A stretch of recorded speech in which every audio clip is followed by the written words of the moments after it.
I live in Round Rock West, where most of the houses were damaged. And to get to the church, you have to cross the creek bridge, and all three bridges were blocked. So I had to go out to the interstate and come around the long way, 620, to get to the church. And then the people I was meeting were late. And so at 4 o'clock in the morning, I was driving down 130 in the pouring rain, headed to the airport. And I knew then that this was more than just a heavy rain. It was tough. I saw on the television that the storm Hermine was coming over Texas, and it was completely covered the whole state. So I told my son, he was staying with me, let's go to my daughter's house. I don't like this rain. I don't know that it's ever rained that hard or that long. It has been tracking so fast now that we actually have a tropical storm in the Texas Hill Country. It is very rare that we would ever say that, but it is true this afternoon. There was a committee formed, the Long-Term Recovery Committee. Without the help of LTRC, several of these homes would have been abandoned. It was my hope, and the hope of all of us at United Way of Williamson County, that by working together in the community with several organizations, we were going to be able to help these families get back into their homes. I believe our first meeting was September 20th.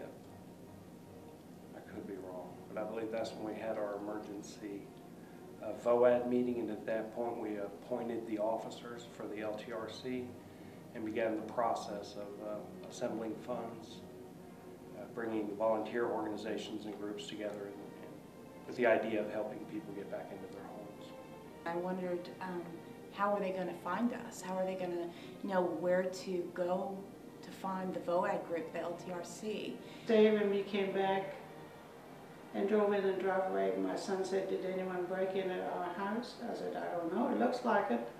The garage door was half open, automatic garage door. There was a lot of debris laying on the side of the house. And when we came in, there was about 2 inches of mud everywhere. The refrigerator was laying on its back in the middle of the kitchen. The furniture were all muddy and wet.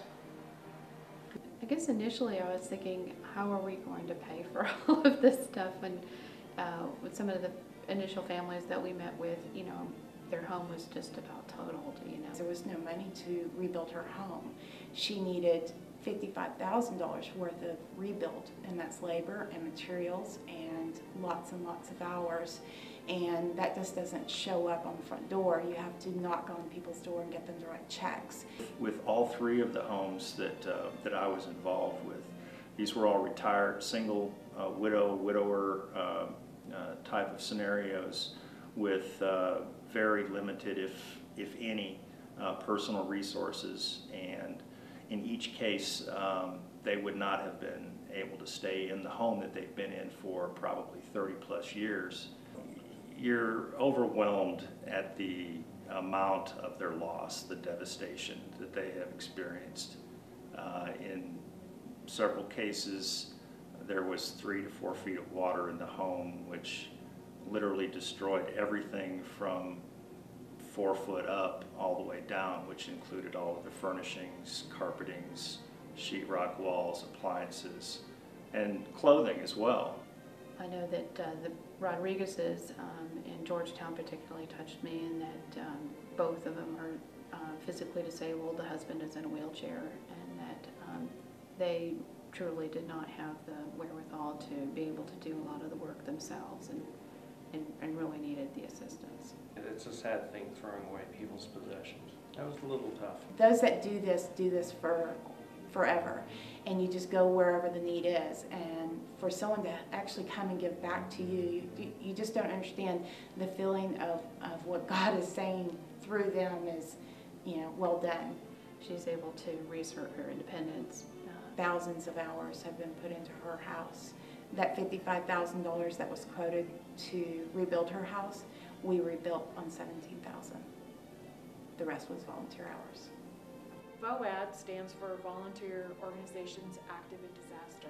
And so it is volunteer organizations that are coming together to work and help the county and the cities in our community to get those families back into their homes, to provide for the needs that they are unable to have at that particular time. At the end of the day, I got back far more than I gave.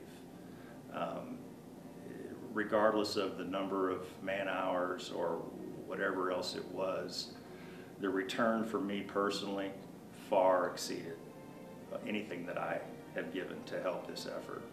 And for that, I'm very grateful. And that's probably the biggest single lesson, the biggest single thing that I take away from the experience.